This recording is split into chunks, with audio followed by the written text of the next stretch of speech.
Hey guys, and welcome to the Working Money channel. So take a look at what is happening today. A thing of beauty, guys. Credible Crypto here, pointing this out, played out beautifully, and all those local highs are cleaned up. Let's reclaim $20,700. That level on the Bitcoin chart is what he means, obviously, and continue the rally into the 23,000s. Now, as you guys can see, I've got the Bitcoin chart up here on the daily, and Bitcoin has just breached $21,000. So we did see a pump of activity overnight here. And if I throw it on the hourly, you guys can see that burst of activity over the nighttime hours and into the wee morning hours. You guys can see that spike of volume right down in here as well. So the Bitcoin price has gone up. It has breached that level, 20,007, and now we're sitting at about 21,000. So we're not going to see, hopefully, if it's a healthy run up, hopefully we do see some retracements. We are seeing a red candlestick right now on the hourly, retracing a little bit. We've got to have some healthy retracements if we want to see this trend continue. And it did go as high as about 21,200. So we're retracing back right now. We're sitting at about 21,000, 20,900. So let's see where this brings us, guys. The XRP price has also gone up by a bit over the wee hours when we were seeing Bitcoin rally. We also saw XRP rally roughly 5%, 4.5%, and now it's down to about 35.2, so 0.352 cents. And I'm wondering if Queen Elizabeth II's death perhaps had something to do with this. A new era of finance, could this be something to look into? All things that make me go, I'm definitely going to be diving into that, guys, in a bit.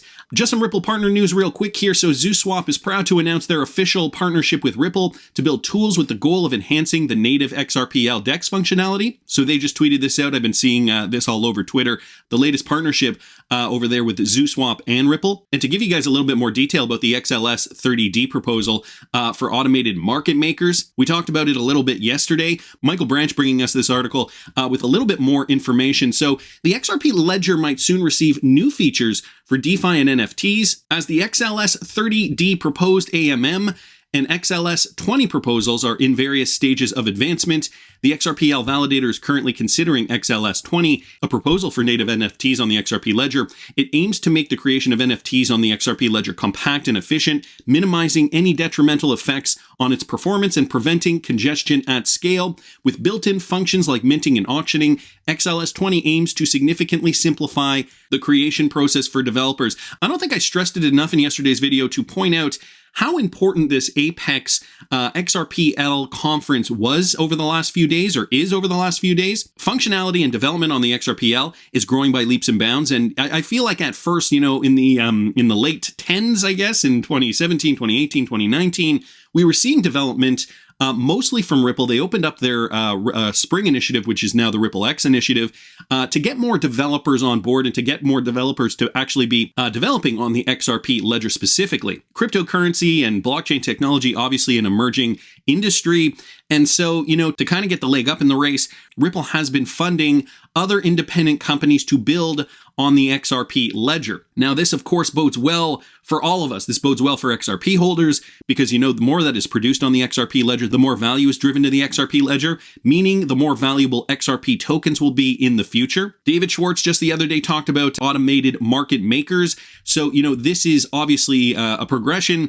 I also talked a little bit about Wojciech in yesterday's tweet thread. He was kind of giving us some more insight on the XRP Developer Conference. He reported that automated market maker amendments has been proposed as a PR on Rippled codebase. And here's a tweet from Emi Yoshikawa from just yesterday. And here is the timeline. AMM DevNet released to come within the next few weeks. After receiving community feedback, etc., an amendment proposal will be put forth in Q4 of 2022. So that's, I guess, the next scheduled deadline here, Q4 of 2022, which is now coming up in the next few months.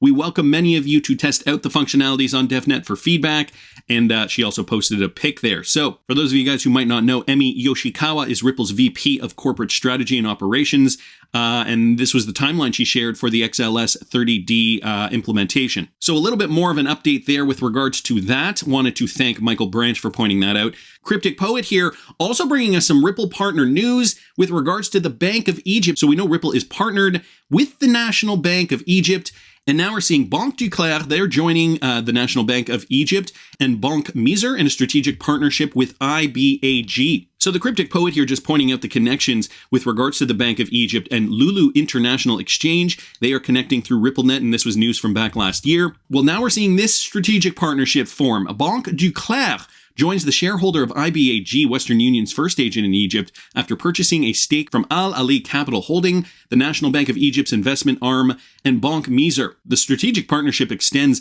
to the participating banks' existing remittance services for Egyptian expatriates and IBAG's reach in receiving foreign remittances. So this is specifically for remittances, guys. Banque du Clair's decision to join IBAG brings the total share of the three banks to 40%, while the original shareholder, Sarhank Group, percentage remains at 60%, so that makes up the 100% ownership of the bank. This is a further testament to the success witnessed in receiving USD and Egyptian pound foreign remittances global. So a new forged partnership, guys, with Ripple partner National Bank of Egypt. And here's what the chairman of Banque Miser said. He said, "We are proud of this partnership, which further supports Egypt's digital transformation agenda." So we're seeing a lot of these countries looking to transform to digital payments. Obviously, running on RippleNet and DLT technology is going to help them do that. The range of digital money transfer solutions the company offers is in line with Banque Miser's belief in its importance of financial inclusion. This further confirms our commitment to the directives of the Central Bank of Egypt in attracting informal remittances within the banking sector.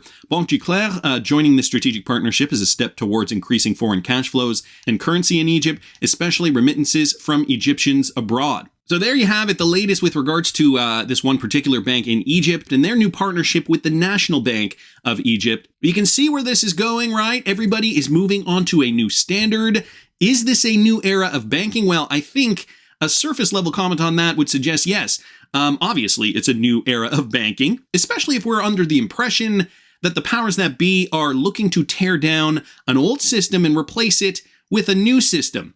Bringing us back to Queen Elizabeth II. She has died at age 96. And it doesn't seem like I can get away from this on Twitter. Everywhere I look, somebody is posting something about Queen Elizabeth II. You can see how this is also trending with London Bridge and Balmoral. So even if I just look up Queen Elizabeth death. Let's just look that up real quick here. What do we get? Queen Elizabeth II, of course, she died at Balmoral Castle in the United Kingdom just yesterday, September the 8th, 2022. And I mean, this is big news around the world. Everybody is talking about this. The death of the Queen, September the 8th. The Queen Elizabeth II has died. Queen Elizabeth live death update, state mourning in India. And the Premier League was suspended after the death of Queen Elizabeth. We got all the headlines here. We got feeds from Twitter here, posts. Of course, there is going to be a period of mourning.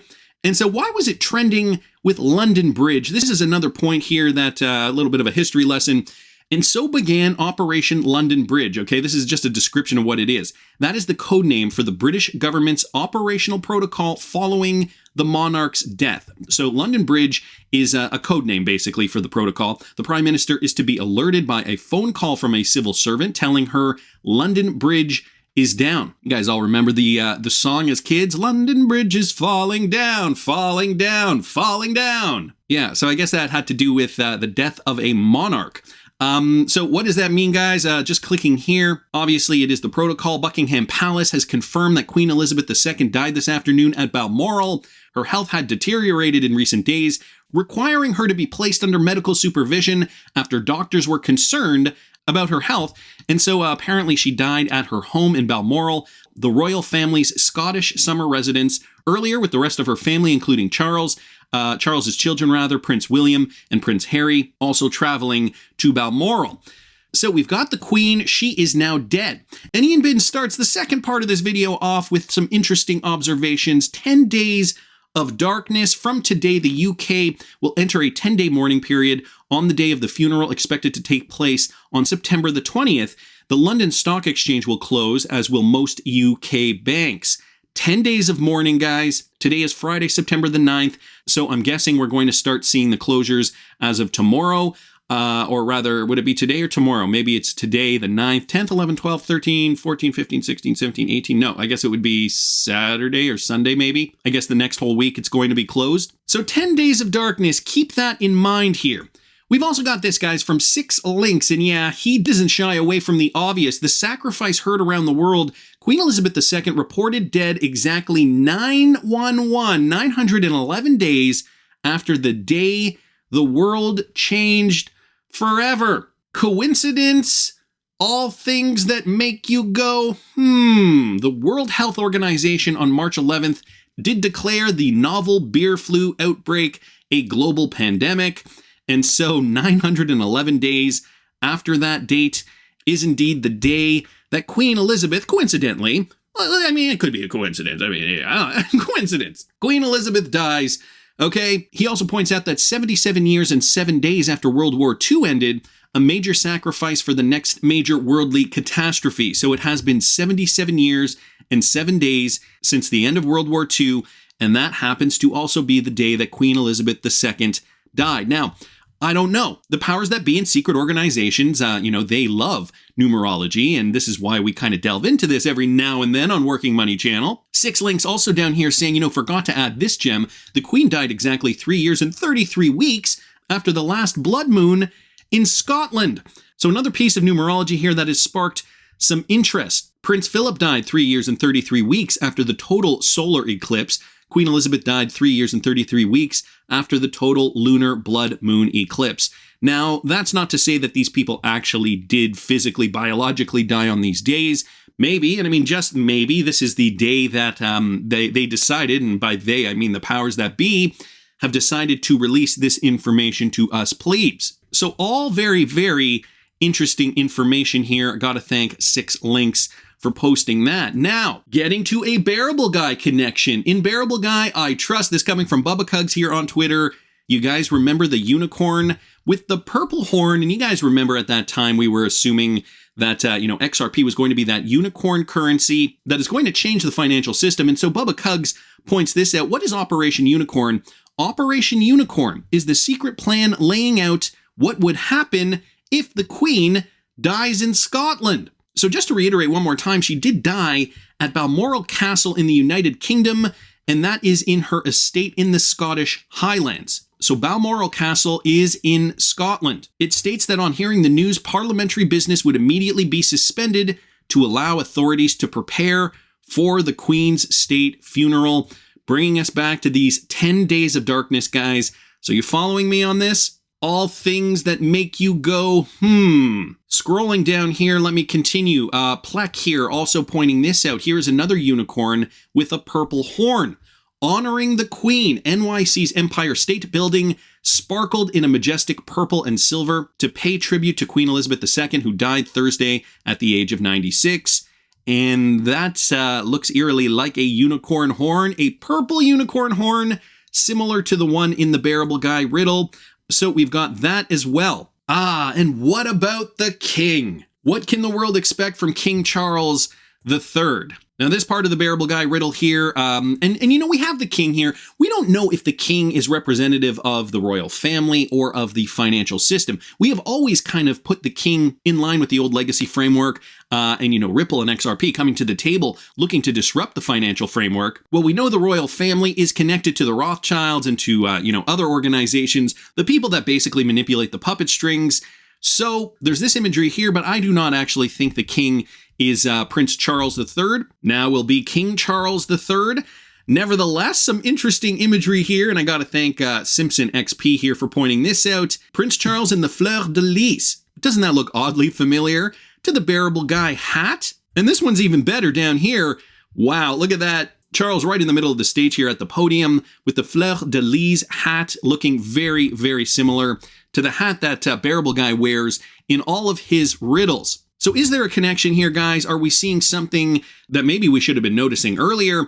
Also, this guy's another one from Ian Binns here. Unknown name posted this back in late 2019. Royal Crown lost its power, and now a new era has come. She is dead. A very cryptic tweet at that time.